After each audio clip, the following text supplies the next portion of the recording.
하나님 말씀 함께 나누겠습니다. 빌립보서 2장 5절부터 11절까지의 말씀 한 절씩 저희들 교독합니다. 319면에 있는 말씀입니다. 너희 안에 이 마음을 품으라. 곧 그리스도 예수의 마음이니 그는 근본 하나님의 본체시나 하나님과 동등됨을 취할 것으로 여기지 아니하시고 오히려 자기를 비워 종의 형체를 가지사 사람들과 같이 되셨고 사람의 모양으로 나타나사 자기를 낮추시고 죽기까지 복종하셨으니 곧 십자가에 죽으심이라. 이러므로 하나님이 그를 지극히 높여 모든 이름 위에 뛰어난 이름을 주사 하늘에 있는 자들과 땅에 있는 자들과 땅 아래에 있는 자들로 모든 무릎을 예수의 이름에 꿇게 하시고, 함께 있습니다. 모든 입으로 예수 그리스도를 주라 시인하여 하나님 아버지께 영광을 돌리게 하셨느니라. 아멘. 세계 제2차 대전 때 미국에서도 많은 젊은이들이 전쟁터에서 이슬로 사라지는 아픔들이 있었습니다.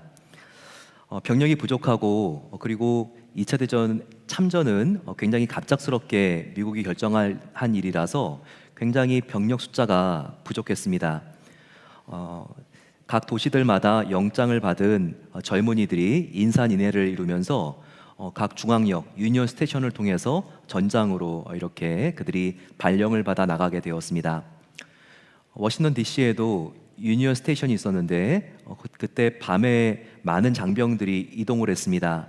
낮에 열차를 타고 가게 되면 국민들이 불안해하니까 밤에 이렇게 많은 장병들을 수송하는 일들이 있었다고 합니다. 그런데 저기서 다리를 절룩절룩하는 사람이 코코아 잔을 가지고 쟁반에 받쳐서 추위에 떨고 불안해하고 있는, 미래가 불확실해서 겁먹고 있는 어린 병사들에게 이렇게 따뜻한 음료를 따라줬습니다. 그가 하루 이틀도 아니고 매일 같이 와서 따뜻한 음료를 따라주고 있는데 이렇게 달빛이 비치면서 그 사람이 누군지 확인이 되었습니다. 그러면서 한 병사가 저분 말이야, 우리가 신문에서 보던 분이잖아. 그래, 대통령 각하다. 정말 루즈벨트 대통령이 여기 지금 계속 이 봉사를 하고 있었구나. 그러면서 병사들이 환호성을 치고 박수를 쳤다고 합니다. 루즈벨트 대통령, 그는 소아마비를 앓았던 대통령입니다. 그리고 얼마나 그때 업무가 과다했는지 일과를 마치면 장병들을 만나기 위해서 이렇게 무명으로 밤에 와서 코코아 잔에다가 음료를 따뜻하게 따라주는 것이었습니다.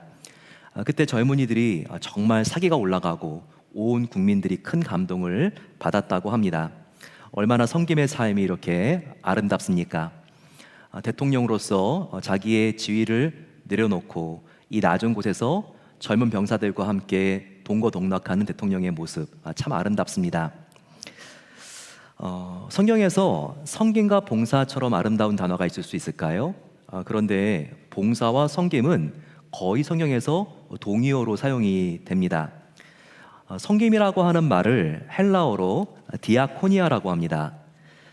이 디아코니아라고 하는 단어에서 디칸이라고 하는 집사라고 하는 단어가 파생이 되어 나왔습니다. 디아코니아라고 하는 단어는 이것이 기독교에 들어와서는 예수 그리스도와 복음과 교회를 위해서 자기의 이익을 내려놓고 자기를 포기하고 바치는 삶이라고 하는 용어로 사용이 되었습니다. 그래서 집사도 이와 같은 뜻입니다. 집사도 장로, 권사, 목사도 다 마찬가지죠. 결코 명예직이 아니라 철저한 봉사직인 것입니다. 그래서 모든 직분자들은, 아니 모든 성도들은 주인이신 하나님이 쓰기가 굉장히 편한 그릇이 되어야 합니다. 특별히 우리는 종으로 부름받았죠. 종이 어디서나 주인 행세를 하면 안 되는 겁니다. 오직 우리의 권리를 다 내려놓고 우리의 유일한 주인님이신 하나님의 수족이 되어서 그분이 기뻐하시는 일을 우리가 해드릴 수 있는 삶이 되어야 하는 것입니다. 이렇게 하나님과 교회의 작은 필요를 기쁘게 즉각적으로 채워드리는 삶, 이것은 힘들고 어려울 수 있지만 그것과 비교가 되지 않는 큰 기쁨과 감사와 보람이 넘치게 됩니다. 예수님을 믿고 구원받은 저와 여러분들, 우리의 내면 속에 성령님이 들어오십니다.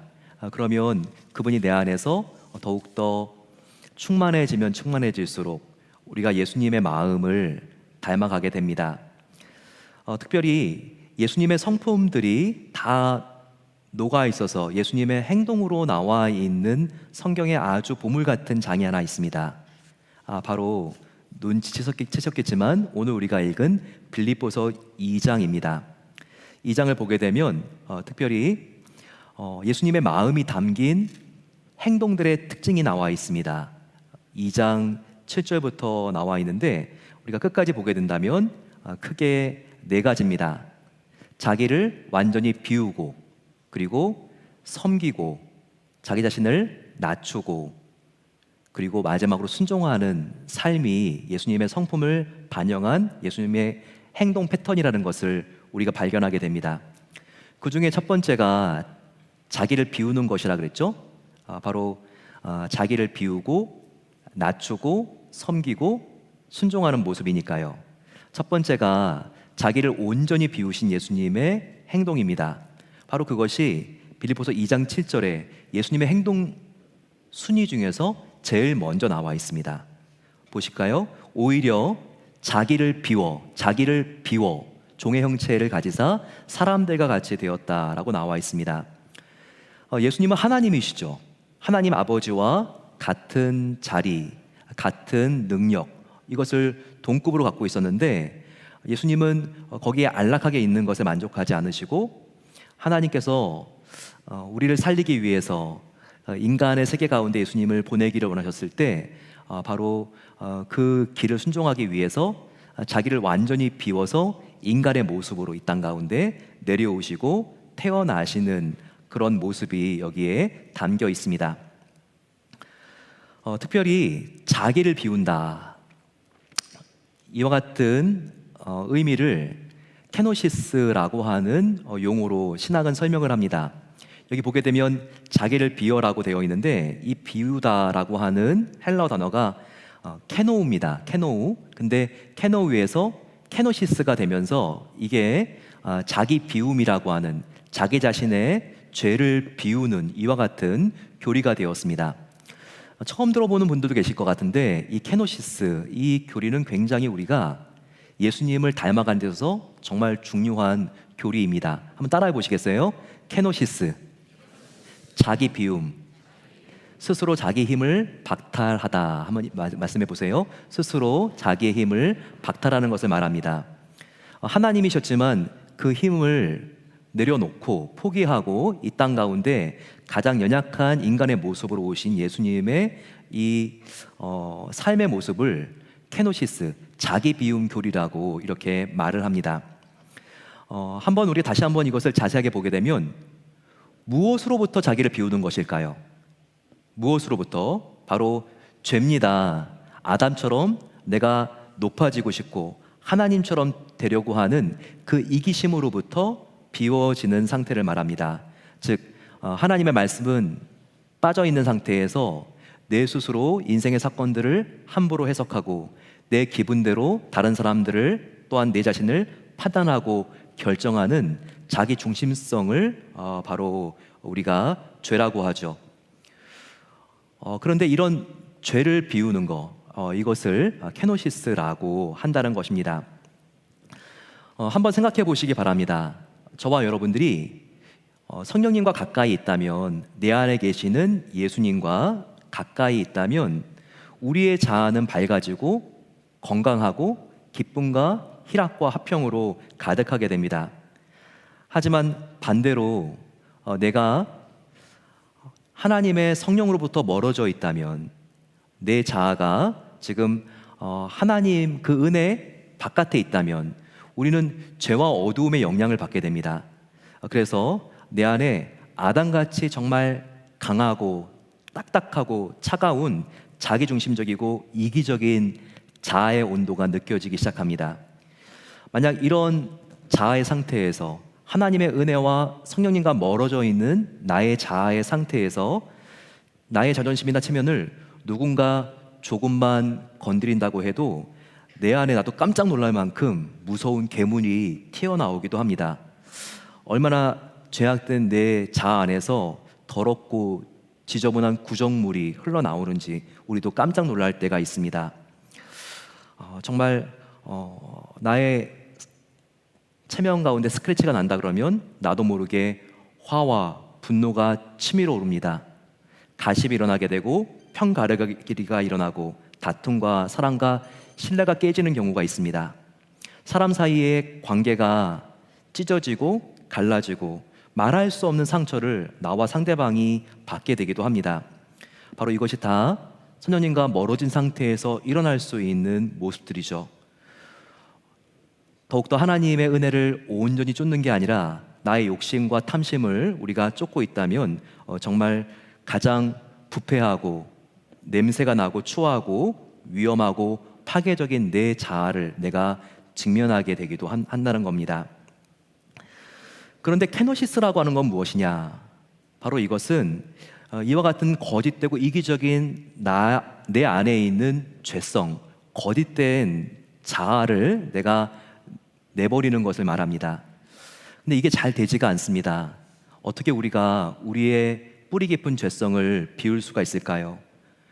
이것은 성령님을 의지하지 않고는 내 힘으로는 아무리 몸부림쳐도 잘 되지가 않습니다.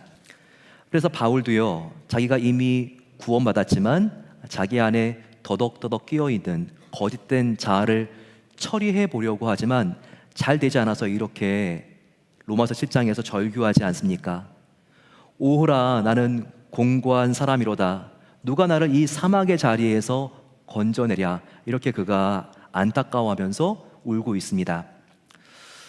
저와 여러분들도 내 안에 나도 실은 정말 죄악된 모습들이 있기 때문에 구원받은 하나님의 자녀지만 정말 아무리 이런 죄악을 비우고 싶지만 비워지지 않는 모습 때문에 너무나 가슴 아프고 힘들고 어려운 순간들을 경험하지 않습니까? 저 같은 경우는 영적으로 충만했을 때에는 하나님께 이런 감사의 기도가 나옵니다.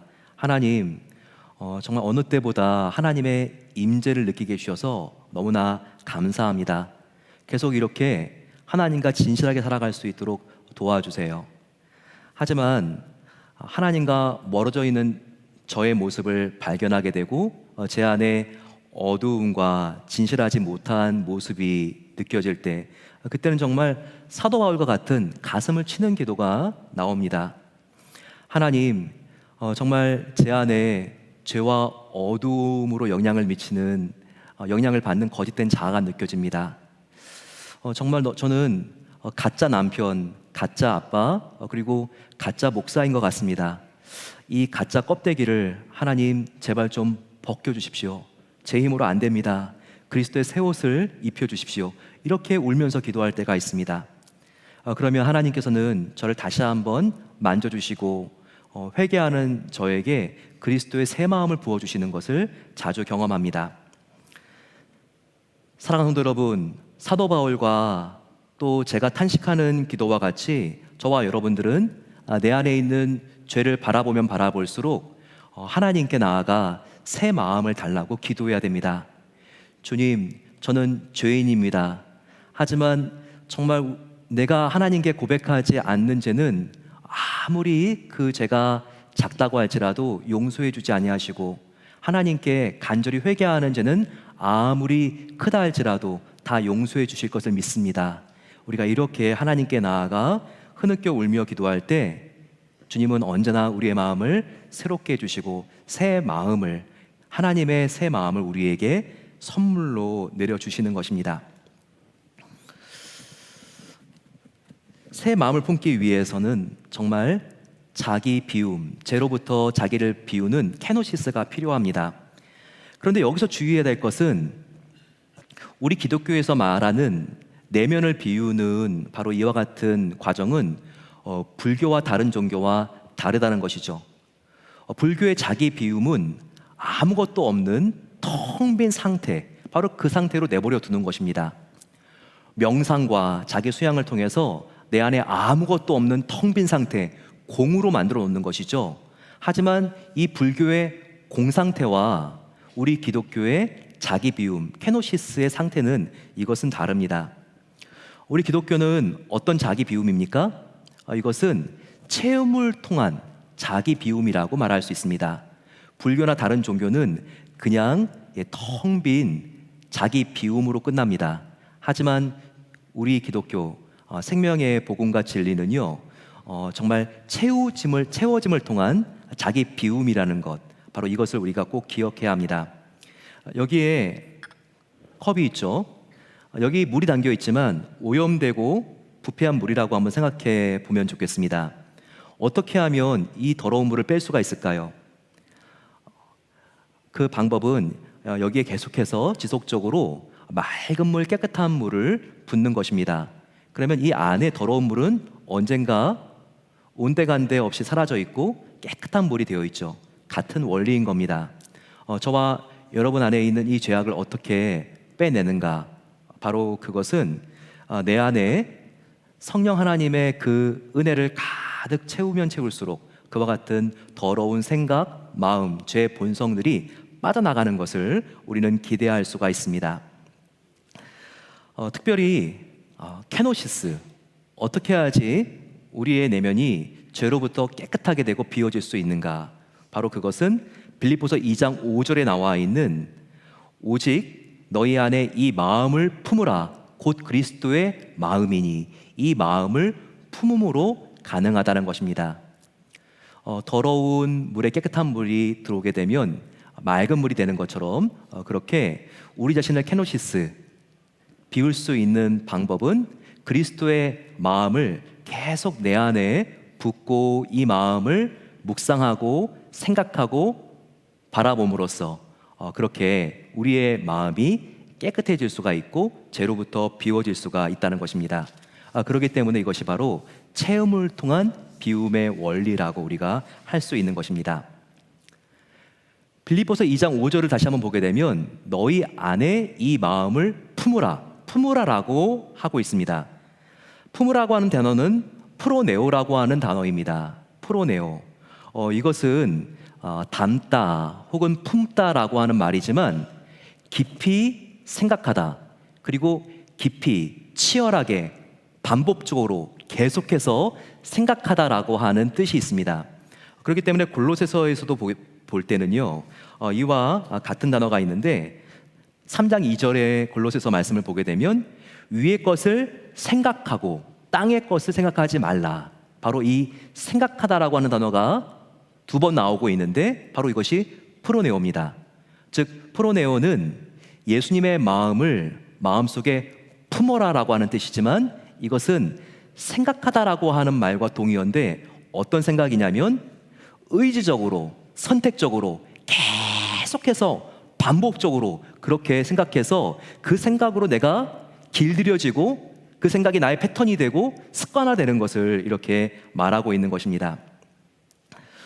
여러분, 내 안에 죄악된 자아를 보게 되면요, 너무나 마음이 답답하고 힘들고 어려울 때가 있습니다. 왜 하나님의 자녀로 나는 거듭났는데 이렇게 근심과 걱정이 많을까? 참 어두운 나의 자아를 보면서 좌절하게 됩니다. 유혹이 조금만 튀어나와도 그 유혹 때문에 넘어지는 나의 모습을 보게 되면서 나는 왜 이렇게 욕심이 많을까? 하나님의 자녀인데 왜 나에게는 이와 같은 모습이 아직도 있을까? 우리가 참 마음이 힘들고 어려울 때가 있습니다. 하지만 그럴 때 우리가 가만히 놔두는 것이 아니라 바로 이 마음을 품으라, 프로네오, 예수 그리스도의 마음을 우리가 계속해서 바라봄으로써 내 안에 있는 죄의 뿌리가 뽑힐 수가 있고 우리가 케노시스, 죄로부터 비워지는 상태에 우리가 이룰 수 있다는 것입니다. 죄책감이나 수치심이 들 때마다 어떠한 죄도 회개할 때 용서해 주시는 바로 하나님, 예수 그리스도를 우리가 풀어내야 할 수 있을 때 우리는 이와 같은 어두운 수치심으로부터 벗어날 수가 있는 것입니다. 내 마음속에 두려움과 염려가 몰려올 때 바로 그때는 나와 함께 하시는 예수님을 우리가 풀어내어 깊이 생각할 때 바로 그때 우리 마음속에 평안이 임할 수 있는 것입니다. 계속해서 시험과 유혹이 몰려옵니다. 그럴 때마다 내가 가만히 있는 것이 아니라 나의 믿음의 시선을 예수님께 들어서 풀어내어 나에게 늘 함께 하시고 모든 죄와 유혹을 주님을 의지할 때 승리할 수 있도록 도와주시는 예수님을 우리가 생각할 때 바로 이와 같은 시험으로부터 자유로워질 수가 있는 것입니다. 바로 이와 같은 은혜가 함께 하시기를 축원합니다. 예수님을 우리가 참 어려운 상황 속에서도 고개를 들어 바라볼 수 있는 것은요, 그냥 되는 게 아니라 선천적으로 그렇게 타고난 사람이 있는 게 아니라 연습과 훈련을 통하여 가능합니다. 라켓으로 하는 운동들을 보게 되면요, 보통 이렇게 공들이 크지가 않고 작지요. 축구공이나 농구공처럼 큰 그런 공들이 아니라 우리가 테니스라든지 탁구, 골프를 보게 되면 다 그 공들이 작습니다. 그런데 골프, 테니스를 한번 생각해 보세요. 처음에 이와 같은 종목들은 구분 동작을 가지고 끊어서 연습을 합니다. 우리가 테니스를 할 때에도 계속해서 몇 주 동안 포핸드, 백핸드, 그리고 발리를 연습하게 되잖아요. 그리고 골프도 마찬가지입니다. 구분 동작을 연습하게 되죠. 하지만 이렇게 해서 계속 반복해서 연습하게 되면 어떻게 되죠? 그 동작들이 이제는 이어지고 연결됩니다. 그리고 지금 네트에 공이 넘어오기만 해도 생각하기도 전에 이 몸이 먼저 반사적으로 움직이게 되죠. 그리고 서브를 해서 내가 저기에 딱 공을 지금 날리고 꽂고 싶다. 그러면 생각만으로 그렇게 몸이 움직여서 그렇게 공이 거기에 정확하게 들어가지 않습니까? 탁구는 더하죠. 구기들 중에서 가장 공이 작은 게 탁구라고 합니다. 4cm 정도 되는 이 공에 바람만 훅 불어도 날아갈 정도로 2.7g 밖에 되지 않는 이 탁구공, 이것을 탁구를 칠 때 보게 되면 어떻게 그것이 이렇게 핑퐁핑퐁 하면서 서로 치게 되고 또 이것을 받게 되는 것이죠. 두 사람의 그동안의 치열한 연습 속에서 이게 가능한 것입니다. 초보자는 엄두도 내지 못하죠. 그 과정 속에서 탁구채의 각을 딱 세워가지고 거울도 보면서 계속해서 연습을 이게 해야지 이렇게 되는 거 아닙니까? 네, 폼은 프로인데 실력은 왕초보입니다. 여러분, 그렇죠. 프로네어도 마찬가지입니다. 내가 지금 내 마음속에 있는 깊은 자아의 죄의 뿌리 때문에 계속해서 침체되고, 수치심 때문에 마음이 너무나 눌리고, 비교의식 때문에 마음이 너무 씁쓸하고, 하지만 이런 상태가 있는 것이 아니라, 이런 상태에 내버려 두는 것이 아니라, 이런 상태가 올 때마다 풀어내요. 우리가 예수님을 바라보는 이와 같은 훈련, 연습을 우리가 지속적으로 자주 하면 자주 할수록, 치열하게 하면 할수록 우리가 훨씬 더 이와 같은 침체와 슬럼프로부터 은혜의 자리로 탈출하고 빠져나오기가 훨씬 더 쉽다는 것입니다. 그래서 바로 사도 바울은 예수 그리스도의 이 마음을 품으라라고 할 때 이 품으라라고 하는 단어를 프르네오라고 하면서 지속적으로 이 마음을 너희가 품기 위해 노력하고, 담으려고 하고, 깊이 생각하고, 그리고 너희가 내려놓는 이 연습을 하게 됨으로써 예수님을 온전히 향해서 주님을 바라볼 수 있게 하라고 이렇게 우리에게 알려주고 있는 것입니다. 저와 여러분들의 영은요, 마음은 참 특별합니다. 저와 여러분들의 마음은 우리가 생각하고 풀어내어 하는 것을 담을 수 있는 그릇이에요. 즉 우리 마음의 그릇에 무엇을 담느냐가 바로 저와 여러분들의 영성을 결정한다고 해도 과언이 아닌 것입니다. 한번 생각해 보세요. 저와 여러분들이 풀어내어 하는 것이 예수님이 아니라 계속해서 재물입니다. 돈입니다. 그럼 어떻게 될까요? 계속해서 돈을 바라보고 돈을 생각해 본다고 생각해 보세요. 눈을 뜨나 감으나 이 사람은 돈 생각입니다. 어떻게 해야 돈을 더 많이 벌 수 있을까? 어떻게 해야지 돈을 잃지 않을까? 돈 생각만 합니다. 그러면 이렇게 돈 생각만 하게 되면요, 모든 관점과 기준의 중심이 돈이 됩니다. 그래서 사람을 바라봤을 때 그 사람의 영혼과 인격을 바라볼 수 있어야 되는데 그 사람의 돈으로 사람을 평가하는 경향이 생기게 됩니다. 그래서 돈이 많은 사람 앞에 서서는 위축되고 기가 죽을 수 있죠. 그리고 나보다 돈이 적은 사람 같으면 무시하게 되기도 합니다. 그 사람을 보게 되면 정말 그 사람의 가치와 존재를 바라봐야 되는데, 사람을 존재가 아니라 얼마짜리로 평가하고 판단하게 됩니다. 사람을 봤을 때 저 사람의 인격이 아니라 저 사람이 입고 있는 옷, 들고 있는 것, 타고 온 차, 이와 같은 사람은 어떤 사람입니까? 계속해서 풀어내야 하는 것이 재물이기 때문에 만몬의 영이 지배하고 있는 사람의 모습일 수 있다는 것입니다. 어떤 사람이 음란물을 계속해서 풀어내어 생각한다고 해보십시오. 끊어야 하는데 여기서 끊지 못하고 계속 그 음란물의 이미지가 나의 머릿속에 떠돌아다니도록 그렇게 허락합니다. 그러면 어느새 음란의 영이 나를 다스리게 되는 것입니다. 그래서 그 영이 나를 묶고 중독에 빠져서 빠져나오지 못하게 만들 수가 있다는 거예요. 이처럼 나의 마음은 내가 풀어내어 하는 것을, 내가 풀어내어 하는 영이 당기는 그릇이라는 거, 우리가 이것을 알아야 됩니다. 따라서 저와 여러분들은 무엇을 풀어내어 무엇을 깊이 생각하고 마음에 담아야 합니까? 바로 그것은 두말할 것도 없이 예수 그리스도입니다. 예수 그리스도, 그분을 풀어내어 집중해서 생각하고 그분을 계속해서 생각하게 되면 바로 예수님의 영이 우리의 마음 가운데 담기는 거예요. 그렇기 때문에 예수님의 영, 성령님이 나를 지배하고 다스리게 됩니다. 이렇게 예수님을 풀어내어 하게 되면 우리는 예수님께 중독되고 예수님께 빠져들게 되고 예수님으로 가득 찬 사람이 된다는 거예요. 저와 여러분들 2월을 시작하면서 하나님, 하루를 살더라도 예수님을 생각하는 그 깊이와 밀도와 길이를 더욱더 내가 확장하고 더욱더 깊게 하고 더욱더 그 시간을 양쪽으로 뒤쪽으로 늘려나가겠습니다. 이렇게 결단하시기를 축원합니다. 예수님을 생각하면 생각할수록 예수님의 영 성령님이 우리의 마음을 다스리고 우리 마음속에 충만하게 임재합니다. 그러면 일상의 영이 우리 마음 가운데 있을 자리를 잃어버리는 거예요. 우리가 예수님을 풀어내어 하면서 예수님의 영이 우리 마음속에 가득할 때 어떤 변화가 생길까요? 변화 중에서 가장 중요한 변화는 우리의 마음속에 예수님의 성품이 열매로 맺히기 시작합니다. 제가 계속 반복적으로 강조하지만 성령 충만은 무엇인가?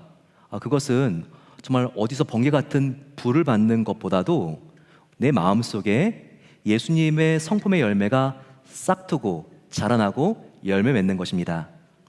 갈라디아서 5장 22절과 23절 말씀 같이 한번 띄워주시면 우리 한번 읽어보겠습니다. 시작. 오직 성령의 열매는 사랑과 희락과 화평과 오래 참음과 자비와 양성과 충성과 온유와 절제이니 옅은 법을 금지할 수 없느니라. 아멘. 여기서 이상한 게 있습니다. 성령의 열매가 9가지인데 왜 성령의 열매들이라고 시작하지 않고 성령의 열매는이라고 단수로 시작을 하는 것일까요? 이것은 성령의 열매는 9가지면서 동시에 한 가지이기 때문입니다. 성령의 열매가 단수인 이유는 성령의 9가지 열매들이 모두 다 연결되어 있기 때문에 그런 것입니다. 따라서 한 가지 열매를 온전히 맺었다면 다른 8가지 열매는 다 맺은 것입니다. 만약에 우리가 사랑의 열매를 맺었다고 말하면서 오래 참지 못하고 아무것도 아닌 일에 버럭버럭 화를 잘 낸다면 말이 될까요? 그건 사랑의 열매를 맺은 사람의 모습이 아니겠죠. 이처럼 한 가지 열매는 다른 열매들에 다 연결이 되어 있는 거예요. 사랑의 열매는 희락과 연결되어 있고 희락은 화평과 연결되어 있습니다. 사랑이 없는 절제가 없고 사랑한다고 하면서 인내하지 않을 수가 없는 것입니다. 이렇게 사랑의 열매는 다 다른 열매들과 연결되어 있는데 우리가 어떻게 인간의 힘으로 이와 같은 열매들을 맺을 수 있을까요? 불가능합니다. 인간의 힘으로는 불가능한 것이 바로 이 성령의 열매입니다. 이 열매는요, 오직 한 가지 조건에서만 열매가 맺힙니다. 바로 그것은 우리가 하나님 안에 거할 때, 성령님 안에 거할 때, 바로 그때만 맺을 수 있는 열매들이라는 겁니다. 인간의 노력으로는 맺을 수 없는 열매이기 때문에 갈라디아서 5장 22절 말씀에 인간의 열매는 이라고 시작하는 게 아니라 성령의 열매는 이라고 이렇게 시작하고 있는 것입니다. 따라서 이와 같은 예수님의 성품의 열매는 예수님의 은혜로만이 열매 맺을 수 있기 때문에 우리의 힘으로 가능한 것이 아니죠. 아니, 한 가지 노력은 우리가 해야 됩니다. 바로 그 노력이 무엇입니까? 바로 그것은 예수님께 우리가 붙어 있으려고 하는 바로 이 노력, 예수님 안에 거하려고 하는 이 노력, 프로네오, 예수님을 바라보려고 하는, 예수님을 깊이 생각하려고 하는 바로 이 노력만 하게 되면 이 열매는 자연스럽게 맺히게 되어 있는 것입니다. 출애굽 시간에 정말 수많은 광야의 이스라엘 백성들이 뱀에 물려서 죽게 되었을 때 바로 그때 하나님은 모세에게 말하죠. 놋뱀을 만들어서 장대 위에 달아라. 이 뱀을 바라보는 사람마다 그 정말 독사의 독이 지금 온몸에 퍼졌다 할지라도 다 깨끗하게 될 것이다 라고 하나님께서 말씀하십니다. 바로 그때 바로 이 장대 위에 뱀을 바라보는 자, 이 장대 위에 놋뱀을 풀어내야 하는 자, 예수님을 마음속에 품고 예수님을 바라보고 깊이 생각하는 바로 그 사람들은 다 회복되고 치유되고 구원받는 그와 같은 놀라운 약속이 광야의 이 놋뱀 사건에서도 이미 예언되어 있었던 것입니다. 저와 여러분들, 우리 마음속에 성령의 열매가 가득히 맺혀서 이 세상에 속해서 일상 두려움 때문에 떨고 겁을 내고 일상에 이렇게 눌려 사는 사람들이 되지 않기를 소망합니다. 저와 여러분들이 예수님을 풀어내어 함으로써 내 안에 예수님의 영, 성령님이 충만하고 넘쳐 성령의 놀라운 열매들을 맺어가고 이 땅이 아니라 하늘에 속한 자들로서 하늘의 일에 함께 웃고 땅의 일에 우리가 눌리지 않고 하늘의 일로 함께 기뻐하고 슬퍼하고 주님과 함께 감정 교류를 함으로써 주님의 기쁨된 삶을 향하여 나가게 되시기를 간절히 축원합니다. 이와 같은 성령의 열매, 예수님의 성품의 열매가 행동으로 가장 구체적으로 보여지고 있는 장면이 바로 에베소서 2장 7절부터 하반절까지의 말씀입니다. 성령의 열매가 우리의 행동의 패턴이 된다면 어떤 모습으로 나타날까요?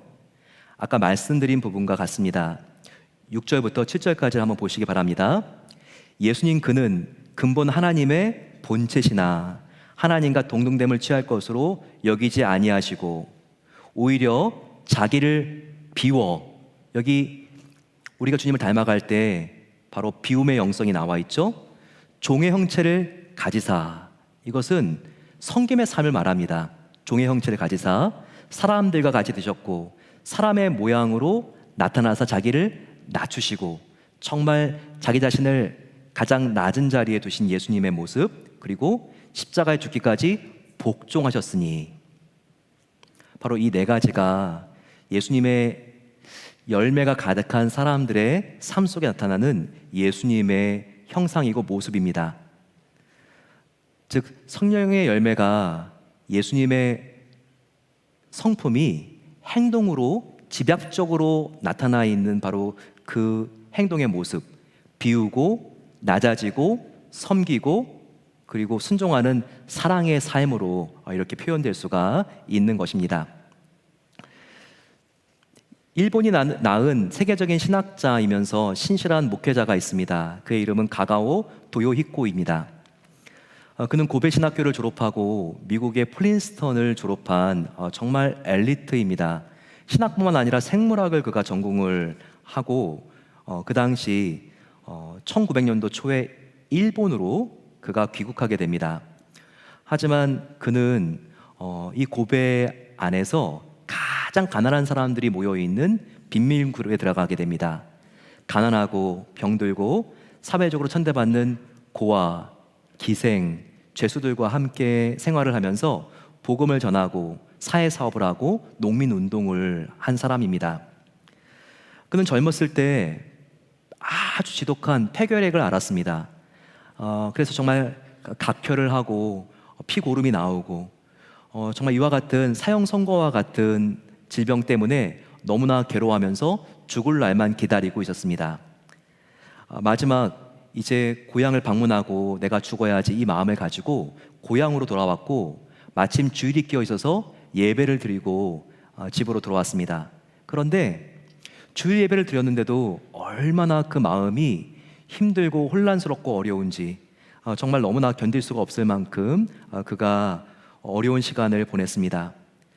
그의 갈등과 혼란은 이것이었습니다. 이왕 죽는 것은 마찬가지인데 죽는 시간을 기다리기보다 남자답게 스스로 목숨을 끊어버리는 게 낫지 않는가.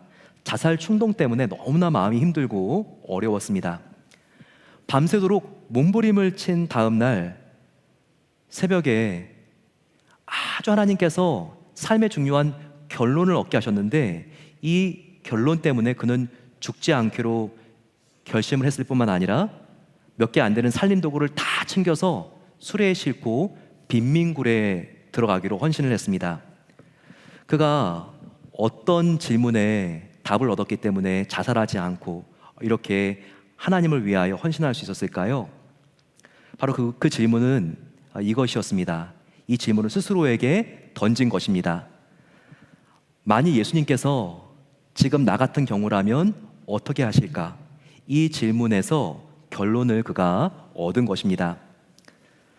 만일 예수님이 나였다면 예수님은 목숨을 끊지 않으셨을 뿐만 아니라 이대로 막연히 죽는 날만 기다리지 않으셨을 것이다.